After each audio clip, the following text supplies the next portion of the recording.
my students! Today I'm going to talk about the cause connectors, right? There are two types of cause connectors.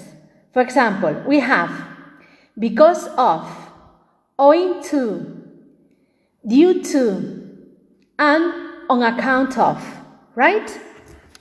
Okay, these connectors go with a noun, okay? Estos conectores van con un nombre, right?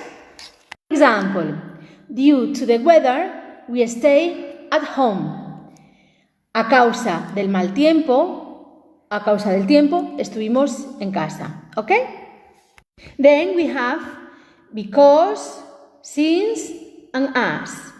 These three connectors go with a sentence, okay? Estos tres conectores van con una oración. For example, we didn't go to the beach because it was raining, okay? Since it was raining, we didn't go to the beach. As it was raining, we didn't go to the beach, right? Bye-bye, my students, and don't forget to be happy.